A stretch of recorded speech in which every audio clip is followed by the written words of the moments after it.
இன்னைக்கு வரையும் இந்த எசபேலின் ஆவி கிரியை செய்யுதுன்னு நம்ம வேதத்தில் வாசிக்கிறோம். அந்த அந்த அந்த உபதேசம் அதாவது அந்த எசபேலின் ஆவி என்ன செய்யுங்கிறத தெளிவுபடுத்துவதற்காக நான் முற்பட்டேன். அதனால் வந்த தாக்குதல் தான் அந்த பொல்லாத பிரச்சனைகள் இயேசுவின் நாமத்தினால், இயேசுவி கிறிஸ்துவின் நாமத்தினால். இந்த ஆகாப்புக்கு நியமிக்கப்பட்டிருக்கிற இந்த எசபேல் என்ன செய்கிறான்னா, ஒரு பயமுறுத்துகிற ஆவி. அது ராஜாக்களே வீழ்த்தக்கூடிய ஒரு பயங்கரமான ஒரு சக்தி.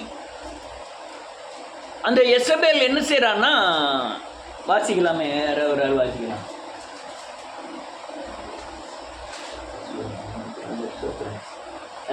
1 ராஜ்யங்கள் 16வது அதிகாரம் 30வது வசனம் 31, 32, 33.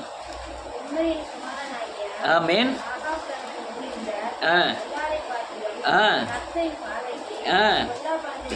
சரிடா.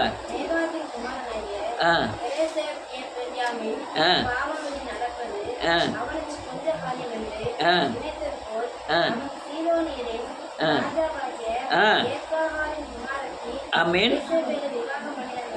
ஆமென்.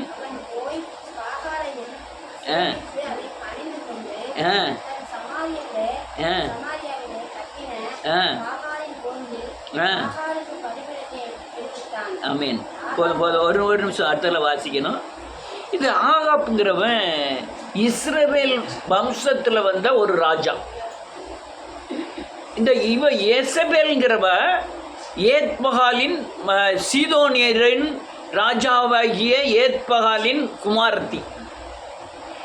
எசபேல் என்றால் என்ன அர்த்தம்னா கற்பு இல்லாதவள் என்ற அர்த்தம். ஆனால் இவங்க 2 பேருக்கு சம்மந்தமே கிடையாது. இந்த ஆகாப் ராஜாவை திருமணம் செய்வதற்காக அல்லேலூயா இந்த எசபேலின் ஆவியை அனுப்புகிறான். அல்லேலூயா. ஒரு இஸ்ரவேல்ல இருக்கிற ராஜா இஸ்ரவேல் பெண்ணை தான் கெட்டணும். இவன் போய் கெட்டுறது பாகாலுடைய குமாரத்தையே கெட்டுறான். கெட்டுறதுக்கு காரணம் என்னன்னா, அனுப்பப்படுகிற இந்த பொல்லாத ஆவி. அல்லேலூயா. இவனுடைய தன்மை என்னன்னா, பயங்கர மோசம், பயங்கர மோசம். இவன் ஏற்கனவே சாபத்துக்கு உட்பட்டிருக்கான், விக்கிரகாராதனைக்கு உட்பட்டிருக்கிறான். உட்பட்டிருக்கிறவனை நீ அந்த புரியணும். அது எப்படி நான் புரிய வைக்க போகிறேன்னு தெரில. அதாவது நான் விக்கிரகத்திலேருந்து வந்திருந்தோம்னா, நான் மேசி அந்த சாப பிடியிலிருந்து வந்திருந்தோம்னா, எனக்கு அமைகிற மனைவி, எனக்கு அடுத்தால வர்ற சந்ததிகள் சாபத்துக்கு உட்பட்டிருக்கும். புரியுதா உங்களுக்கு? இப்போ நம்ம எங்கேயும் போய் பொண்ணு பார்க்குறோம், நம்ம சரியானபடி நடந்து சரியானபடி வழியில் வந்துக்கிட்டு இருந்தோம்னா தான் நமக்கு வருகிற பெண் சரியான அமைப்பில் இருக்கும். சொல்லு, புரியுதா? இல்லை, நம்ம போய் பெண்ணை பார்க்கல, அந்த நியமனம் அப்படியே கரெக்டாக அமையுது. இப்போ நம்ம வீட்டில் வர்ற மருமகளோ, நம்ம வீட்டில் வர்ற பெண்ணோ நம்ம புத்தினால் வர்ற பெண் அல்ல. எல்லாமே என்ன செய்யுது? தேவனால் நியமிக்கப்படுகிறது. அல்லேலூயா. ஆகாப்பு பக்திமானா இருந்தான்னா அவனுக்குரிய பெண் எப்படி அமையும்? பக்தி அமையும். ஆகாப்பு இவன் ஏற்கனவே விக்கிரகாராதனையில் உட்பட்டதுனால, சாபத்துக்கு உட்பட்டிருக்கிறதுனால இவளுக்கு வர்ற பெண் எப்படி அமையுது? கற்பு இல்லாதவளும் விக்கிரகாராதனைக்காரியும் கொலைகாரியுமான பெண் அமைகிறது. நல்லா புரிஞ்சுக்கிட்டா? இப்போ நம்ம நல்லா இருந்தோம்னா நமக்கு வர்ற பெண் எப்படி அமையும்? கரெக்டாக அமையும். இது இந்த எசபேலை அல்லது அவனுடைய வாழ்க்கையை அமைப்பின் தன்மைக்கு தகுந்தால் போல இந்த எசபேலின் ஆவி அவன் குடும்பத்தில் நுழையுது. அல்லேலூயா.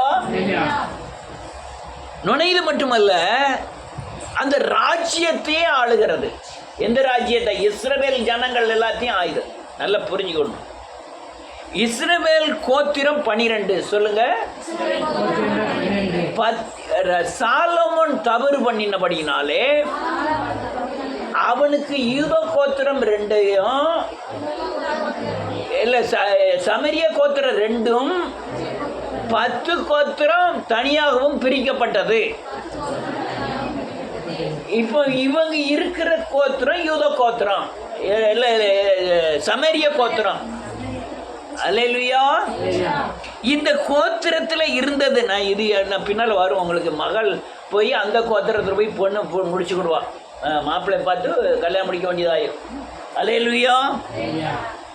இவன் என்ன செஞ்சா, அல்லேலூயா, பயங்கரமான ராஜ்யபுரம் பண்ணக்கூடிய அதிகாரத்தை ஆகாப்பினிடத்திலிருந்து வாங்கினபடினாலே இஸ்ரவேலுடைய தேவனை கும்பிடுகிற இயேசுவை கர்த்தரை பின்பற்றுகிறவர்கள் இந்த மொத்த ஜனமும் யார் கைக்குள்ள வந்துட்டு, எசபேலின் ஆவிக்குள்ள வந்துட்டு. அல்லேலூயா. நல்லா புரிஞ்சுக்கணும். வந்ததுனால உலகத்தில் இந்த கர்த்தரை சேவிக்கிறவர்கள் எல்லாரும் எதை சேவிக்க போயிட்டாங்க? பாகாலை சேவிக்க போனார்கள். அல்லேலூயா. யோசுவா சொன்ன அல்லேலூயா, எரிகோவை கட்டும் பொழுது அஸ்திபாரம் போகும்போது ஒரு பிள்ளை இறந்து போகும். அல்லேலூயா, செய்து அந்த கோயிலை கட்டி முடித்த உடனே 2வது பிள்ளையும் இறந்துரும்னு யோசுவா சொன்னான். எரிகோ என்பது சாபத்தின் வீடு. அல்லேலூயா. இப்போ கரெக்டாக வந்துட்டீங்க. அல்லேலூயா. இந்த யார் சாபத்தின் வீடை கட்டுறான்னா, இவன் எதுக்குள்ளே இருக்கான்? சாபத்துக்குள்ள. சாபத்துக்குள்ளே இருக்கிறதுனாலதான் பொண்ணு யார போய் அமையுது? சாபமாக முடியுது. பொண்ணு எப்படி முடிகிறதுனால பிள்ளை என்ன செய்யுது? அந்த சாபத்தினால என்ன செய்யுது? சாகுது. அடுத்த வசனம் என்ன இருக்கு? கடைசி வசனம் 16 கடைசி. ஆமென். ஆமென். வார்த்தையின்படியே போடுகிற போது, ஆமென், வைக்கிற போது சாக கொடுத்தான். அல்லேலூயா. பயங்கரமான ஆள். ஆனால் இந்த சக்தியை வச்சு அவன் பிள்ளைகளை அவன் பாதுகாத்துக்கிட முடியல. இது தீர்ப்பு. யார் தீர்ப்பு? தேவனுடைய தீர்ப்பு. அல்லேலூயா. இப்போ இந்த எசபேலின் ஆவி என்ன செய்யுது? அல்லேலூயா, ராஜ்யபுரம் பூரா இவன் ஆளு. நீ இப்போ புருஷனா மற்ற இருந்துக்கோ, மற்றதெல்லாம் நான் பார்த்துக்கிட்டேன். அவன் சோர்ந்து படுத்துக்கிட்டு என்ன ஏன்ப்பா சோர்ந்துருக்க அப்படின்னு கேட்கான். அவன் சொல்கிறான், நம்ம அரண்மனை பக்கத்தில் நாபோத்துன்னு ஒருத்தன் ஒரு தோட்டம் வச்சுருக்கான், சேர்த்து காம்பவுண்ட் போட்டலாம்னா அவன் தரமாட்டான். அவன்கிட்ட போய் கேட்டால் அவன் சொல்லலாம், எனக்கு உள்ளது இல்லை, என் முற்பிதாக்களுக்கு உள்ளதை நான் விற்கக்கூடாது அப்படின்னு சொல்கிறான். இவன் தரமாட்டக்கான்னு சொன்னோன்னே வீட்டில் போய் சோர்ந்து போய் படுத்துருக்கான். வீட்டம்மா கேட்கா. யார் கேட்கா? எசபேல் கேட்கா, என்னப்பா ஆகாப்பே, நீ ஏன் சோர்ந்து போய் இருக்க? மவன் செத்தா கூட நீ கவலைப்படாமல் படுத்துருக்கிய, இதுக்கு ஏன் கவலைப்பட்டேன்னு கேட்கா. ஒன்றும் இல்லை, ஒரு ஏக்கர் நிலம் கிடக்கு பண்ணுமா அரண்மனை பக்கத்தில், அவன் நமக்கு தரமாட்டக்கான். அதனால் அதனால சோர்ந்து போய் இருக்கேன், சாப்பிடாம படுத்துருக்காம. அதுதானே நீ ராஜா, உன்னை அவனுக்கிட்ட அதிகாரம் இருக்கு. அதிகாரம் அவன்கிட்ட இருக்கு.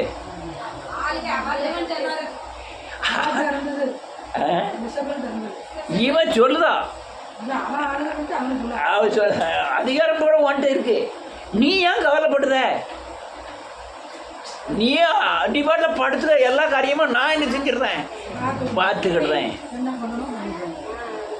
நாபோத் யாரை வணங்கக்கூடியவன்? கர்த்தரை வணங்கக்கூடியவன். இவன் பாகாலை வணங்கக்கூடியவா. ஆனால் ஐடியா போட்டுதான் அவனை கொல்லுதுக்கு. யாரை கொல்லுதுக்கு? நாபத்தை. நீ உபாசம்னு போடு, நீ ராஜாவுக்கு விரோதமாக இவன் பேசினாம்னு சொல்லி எல்லாரும் சேர்ந்து கல்லை கொண்டு எரிஞ்சு என்ன செஞ்சிருங்க, கொன்றுங்க. எதுக்கு கொல்ல சொல்லுதா? இடத்த வாங்கணும். எதுக்கு இடத்த வாங்கணும்? புருஷன் கவலையா இருக்கான். அவன் கவலையை தீக்கணும்.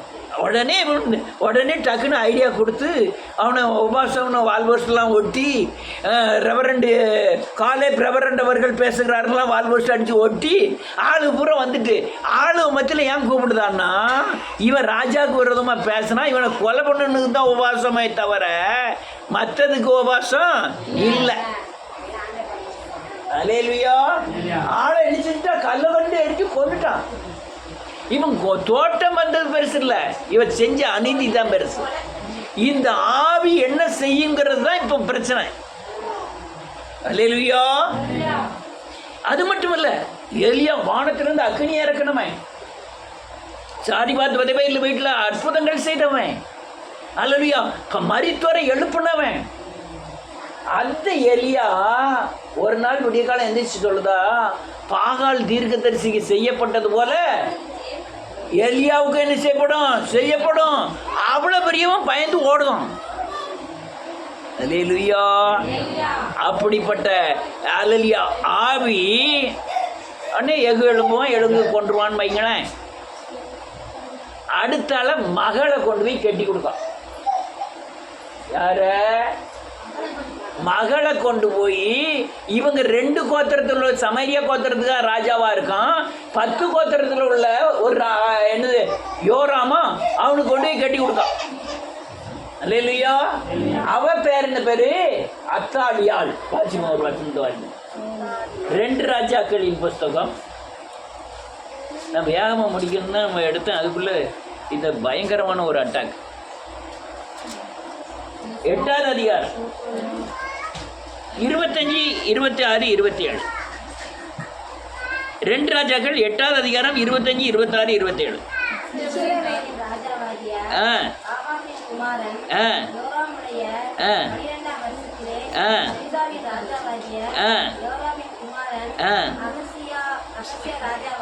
ஆமென்.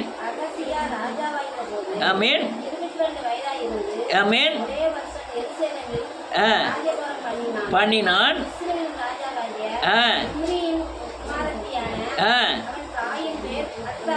ஆமென்.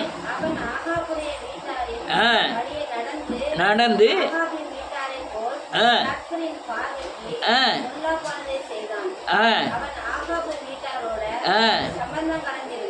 ஆமென். போதும். இப்ப பிரச்சனை ஆகாப்பு விட்ட பற்றியா ஏன் செய்யறான்? இவன் தாய் தாப்பு எப்படி செஞ்சாங்களோ அதே மாதிரி தான் இவன் என்ன செஞ்சிட்டு இருக்கான், அத்தாலியா செஞ்சிட்டு இருக்கான். இந்த ஆவி கடந்து வர்றதை சொல்ல வர்றேன். மக குடும்பத்துக்கு கடந்து வருது. இவன் அங்க அவன் கர்த்தரை கும்பிட்டு இருக்கான், அகசியா ராஜா. இவன் போன உடனே போய் சொல்றா, கர்த்தரெல்லாம் என்ன செஞ்சிடறாத, கும்பிடுறாத. நம்ம யாரை கும்பிடணும்? பாகால கும்பிடணும். அதனால நீ பாகாலில் என்ன செய்வாங்க, பிள்ளைகளை கொண்டு போய் கொலை பண்ணுவாங்க. பெரிய சிலை ஒன்று செஞ்சுருப்பாங்க. சிலை கை 2 படி வச்சிருப்பாங்க. வெங்கலத்தினால சிலை. என்னதுனால? அந்த சிலை எப்படி இருக்கும்? மிருக முகமாக இருக்கும், மனுஷ உருவமாக இருக்கும், கை மாத்திரம் ஏந்தி இருக்கும்.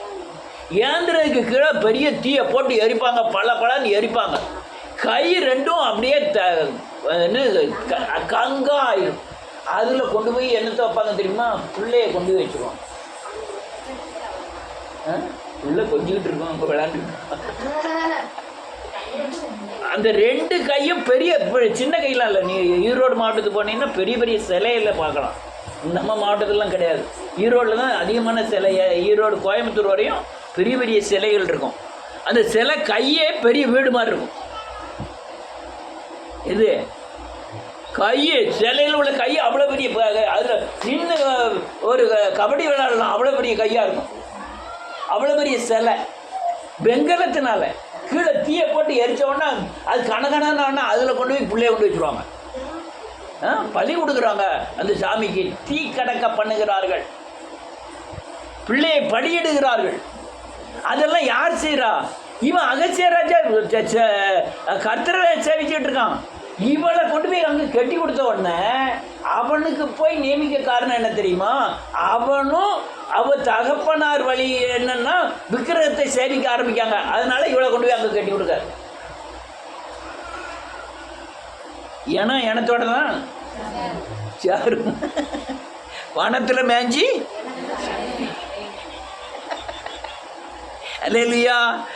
யாருக்கு எவ்வளவு பாவங்கள் இருக்கிறதோ, எவ்வளவு சாபத்தின் தன்மை தொடர்ந்து வருகிறதோ, அப்படிதான் உங்க வீட்டில் மகளோ மருமகனோ எல்லாம் வருவாங்க.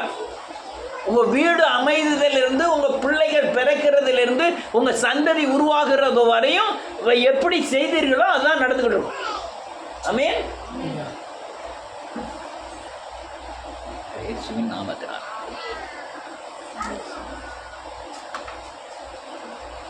இப்படி அவன் அகசியா ராஜா அப்படி செஞ்ச உடனே இவளை கொண்டு போய் கட்டி கொடுத்த உடனே இவ பயங்கர விக்கிர ஆராதனையா எல்லாத்தையும் மாத்திட்டான். ஆமென். யோராம் ஒருத்தன் தான். அப்ப யோராம் யாரு பாருங்க.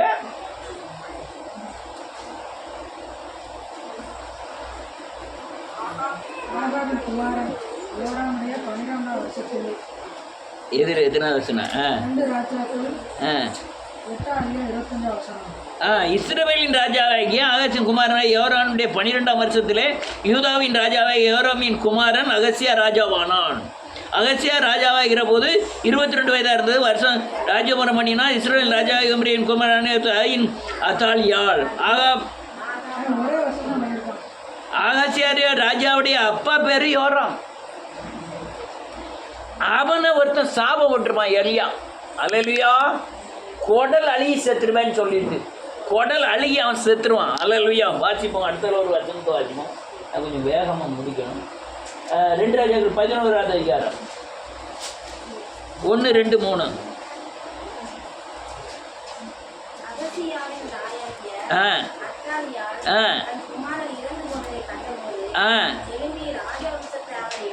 ஆமென்.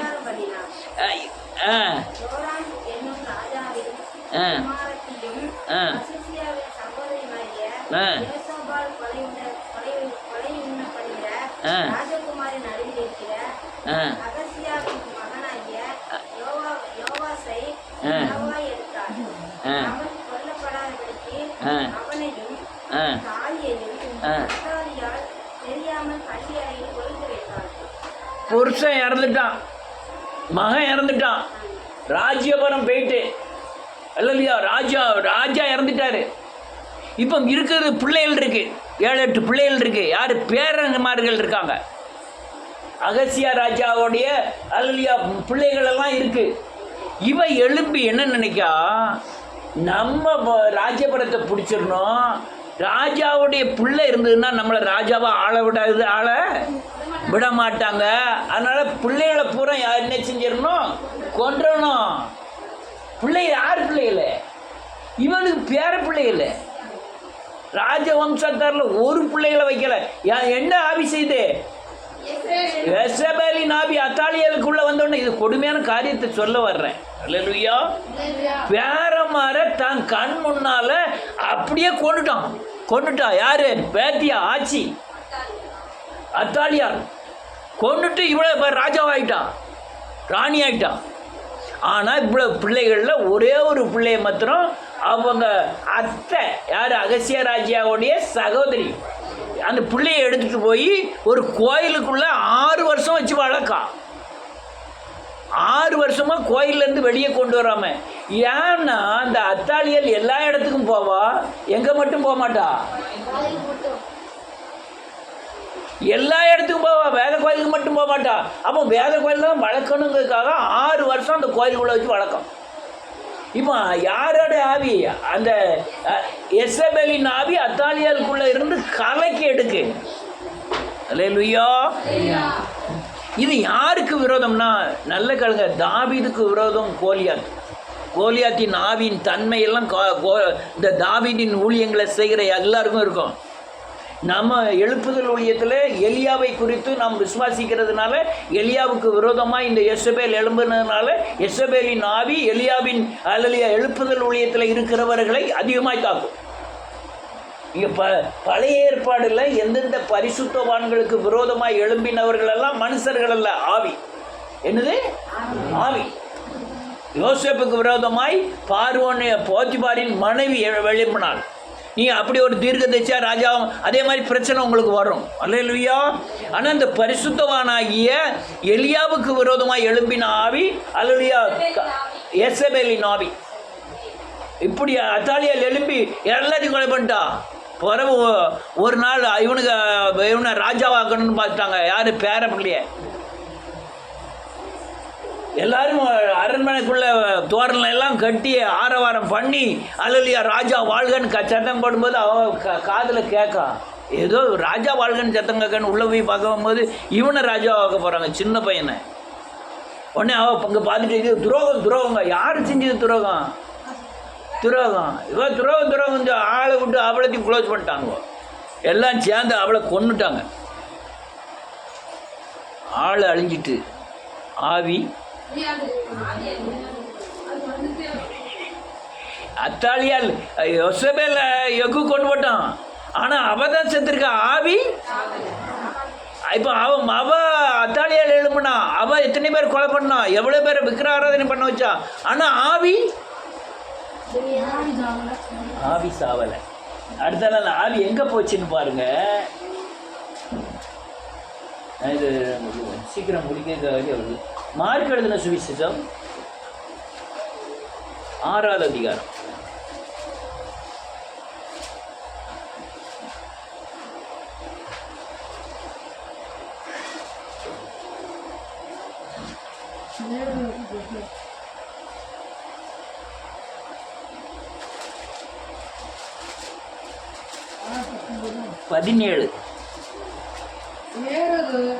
தன் சகோதரனாகிய பிலிப்பின் மனைவி ஏரோதியாளை தனக்கு மனைவியாக்கி கொண்டபோது யோவான் யோரதை நோக்கி, நீர் உம்முடைய சகோதரன் மனைவியை வைத்துக் கொள்வது நியாயம் அல்லவென்று சொன்னது நிமித்தம் ஏரோது சேவகரை அனுப்பி யோவானை பிடித்து கட்டி காவலில் வைத்திருந்தார். ஏரோதியாளோ இறக்கம் பண்ணும். இந்த 17 சகோதரன் பிலிப்பின் மணி. இந்த யோவான் யார் தெரியுமா? யோவான் ஸ்நானகன் எலியாவின் ஆவியும் பலனும் பெற்றவன். இப்போ யோசபேலுக்கு யார் விரோதி?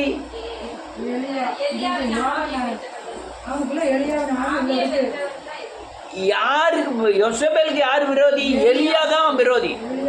இப்போ எலியாவின் ஆவி யார் பட்டிருக்கா? இப்போ இவனை கொலை பண்ணணும். யார? முதல்ல அவனை அல்லையா.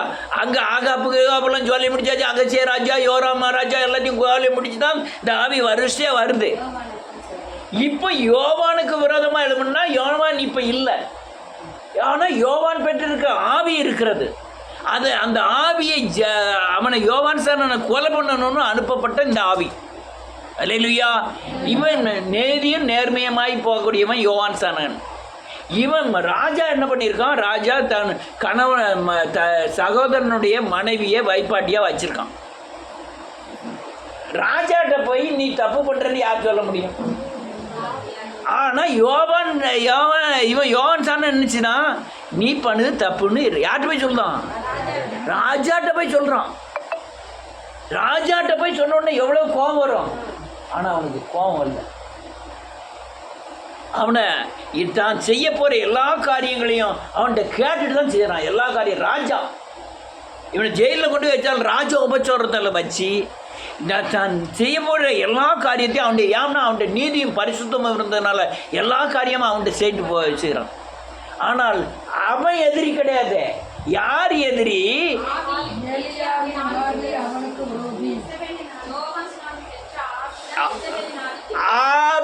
இசபேலின் அவ சொல்லுது கரெக்டு. எசபேலின் ஆவிக்கும் யோவான் ஆவிக்கும் தான் பிரச்சனை. இப்போ யோவான் ஆவியை யோவான் பெற்றிருக்கிற யோவானுக்குள்ளே இருக்கிற எலியாவை கொல்லணும். அப்போ ஏரதின் மனைவியாகிய சகோதரனுடைய மனைவியாகிய இவ மூலமாக தான் யோசேபலின் ஆவி எலியாவின் ஆவியை கொலை பண்ண போகுது. அல்லேலூயா. விரோதி.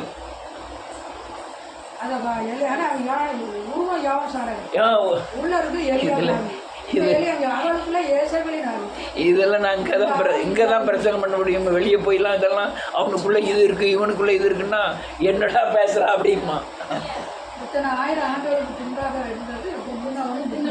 வருது. இப்போ யோவான் சாணன் எதிரி கிடையாது. அவனுக்குள்ள எலியாவின் ஆவிதான் முக்கியம்.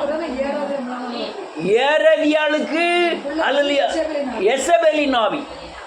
அப்போ மனுஷனுக்கு மனுஷன் என்ன இல்லை, சண்டை இல்லை. இப்போ ஆவிக்கு ஆவிக்கு சண்டை. அல்லேலூயா. அந்த ஆவியால எதை கொல்ல முடியும்? சரீரத்தை கொல்ல வல்லவருக்கு எதை? பிசாசு ஏசுநாதரை எதை கொல்ல பண்ணணும்னு பார்த்தோம்? சரீரத்தை.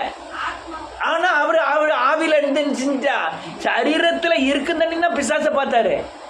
ஆவியில் எழும்பு இந்த பிறகு பிசாசு போய் என்ன பிசாசை என்ன செய்துன்னு கேட்டாரா? அதுக்கப்புறம் பிசாசு பார்க்கவே இல்லை. அதுக்காக அவர் சொன்னார், சரீரத்தை கொல்ல வல்லவருக்கு என்ன செய்யாதீங்க, பயப்படாதீங்க. சரீரத்தையும் ஆத்மாவையும் நரகத்தில் தள்ள வல்லவருக்கு பயப்படுங்கள். அல்லேலூயா. யோவான் ஸ்நானகன் இவங்க கொன்றுவாங்கன்னு அவன் என்ன செய்யல, பயப்படலை. அல்லேலூயா. ஆனால் அது அந்த ஆவி ஜெயிச்ச மாதிரி தெரியும். வாசிப்போம். அல்லேலூயா. 24 இருந்து வாசிக்கலாம். 6வது அதிகாரம் 24.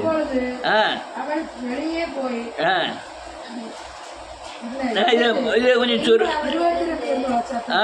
ரைட்டு.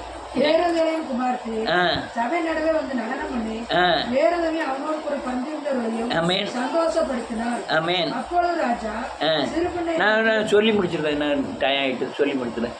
அதாவது அல்லேலூயா, கர்த்தாவே ஸ்தோத்திரம். இவனுக்கு பிறந்த நாள் வந்துட்டு. யாருக்கு? ஏரோது ராஜாவுக்கு. உடனே சகோதரனுடைய மக டான்ஸ் ஆடுதான். அந்த எல்லா ராஜாக்கள் எல்லாம் கூப்பிட்டுருக்கான். பக்கத்து ஊர் ராஜா கிஜா எல்லாம் கூஜா எல்லாத்தையும் கூப்பிட்டுருக்கான். கூப்பிட்டு வச்சு மக ஆடினோடனே நல்லா ஆடிட்டான். உடனே கூப்பிட்டு கேட்க, அங்கே வாமா, என் ராஜ்யத்தில் பாதி நாள் தரேன், எதனாலும் தரேன், என்ன வேணாலும் கேளு அப்படிங்க. நம்மளா இருந்தா நினச்சோம் 1 கிலோ அல்வா கேட்போம்.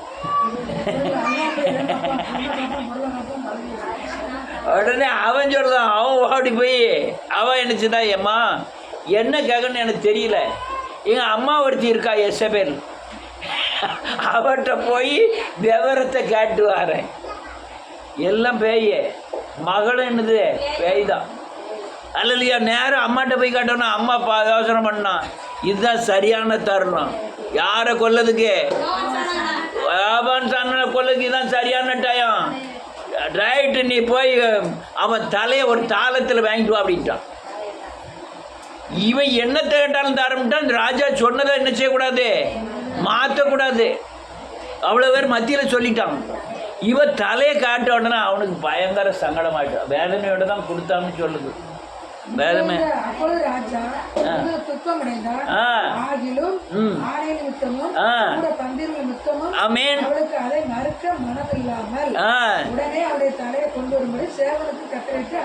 காலி யாரு? யோவான் ஸ்நானகன் காலி. சரி, இந்த ஆவி போயிட்டுதா?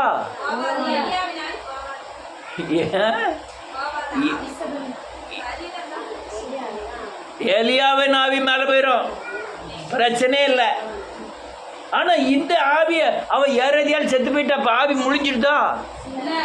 இல்லை, அதுக்கப்புறம் தொடர்ந்துக்கிட்டே இருக்கு. அப்போ தான் ஆண்டவர் பயங்கர கோபத்தில் 7 சபைகளுக்கு புத்தி சொல்கிறவர் இந்த சபைக்கு சொல்லும்போது பயங்கர தீவிரமாக சொல்கிறாரு. அந்த சபைக்கு சொல்லலை, இந்த சபைக்கு சொல்ற. எந்த சபைக்கு சொல்லல? அந்த சபைக்கு சொல்லல, இங்க உள்ள சபைக்கு சொல்றாரு. என்ன சொல்றாரு? அதை வாட்சி முடிச்சிருவோம். வெளிப்படுத்தின விசேஷம் 2வது அதிகாரம் 18வது வசனத்திலிருந்து. வெளிப்படுத்தின விசேஷம் 2வது அதிகாரம் 18வது வசனத்திலிருந்து.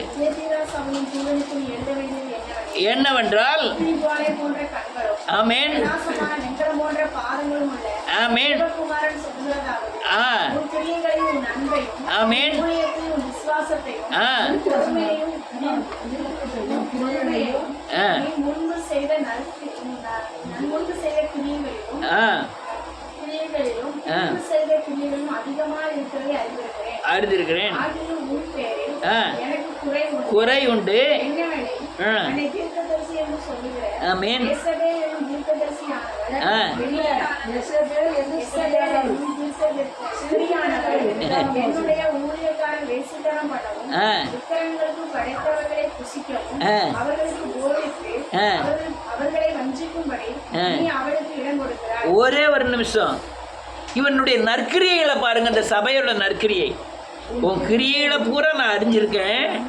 அடேங்கப்பா, ஏகப்பட்ட அன்பை அறிஞ்சிருக்கேன். உன்கிட்ட பொறுமை ரொம்ப இருக்கிறத பார்த்துருக்குறேன். உன் கிரியைகளெல்லாம் செய்த கிரியைகளெல்லாம் அதிகமாக இருக்கிறத பார்த்துருக்கேன். உன் விசுவாசத்தை பார்த்துருக்கேன். உன் பொறுமையை பார்த்துருக்கேன். ஆ இது போராதையா பரலோராஜ்யம் போகுதுக்கு இவ்வளவும் வச்சு நடுவில் யாரையும் உள்ள கொண்டு வச்சிருக்க. இவ்வளவும் வச்சுக்கிட்டு உள்ளேயும் இவளையும் கொண்டு உள்ள வச்சிருக்க. அடுத்த ஆகிலும் குறை உண்டு. ஆமென் ஆமென் ஆமென் படைத்தவைகளை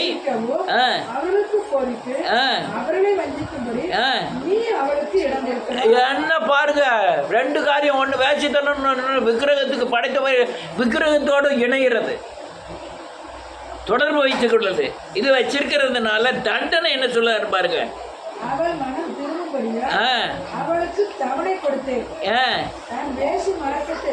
ஆமென். வேசித்தனம்னா உலக சிநேகமே வேசித்தனம் தான். நீங்க அப்படி வேசித்தனம் பண்ணா அதில் எவ்வளவு தவணை கொடுத்து எவ்வளவு வசனத்தை காட்டிருக்கோம், எவ்வளவு தொடர் கடுமையாக பேசியிருக்கலாம் செய்த காலுங்க வைங்கன்னு சொல்லியிருக்கேன். ஆனால் அதுக்கு தண்டனை என்ன எழுத இருப்பாருங்க. என்ன கடையாக்கி கர்த்தர் என்னை இவ்வளவு பெரிய வியாதியை கொடுத்துட்டாரா ஆண்டவர், சும்மா விடுகாரு. மனம் திரும்பலையா, மனம் திரும்பலன்னா இவ்வளோ பெரிய பிரச்சனைகள் முடிச்சிட்டேன். எனக்கு எவ்வளோ பிரச்சனை வந்தது, சாவு வரை எத்தனை தடவை போயிருக்கேன், ஆனால் ஒன்றும் தொடலை. அடுத்தல ரைட், அடுத்தல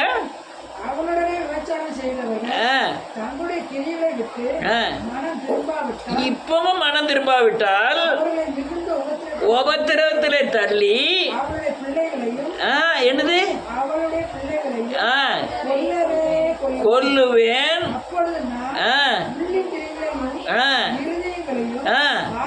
ஆராய்கிறவர் என்று கொல்லும். பலன் மிச்சமா இருக்கிற சபையில சரியா நடக்கிறவங்களும் நடக்காதவங்களும் அவங்க கிரியைகளுக்கு தக்கன பலன் கரெக்டா வந்துட்டு இருக்கோம்.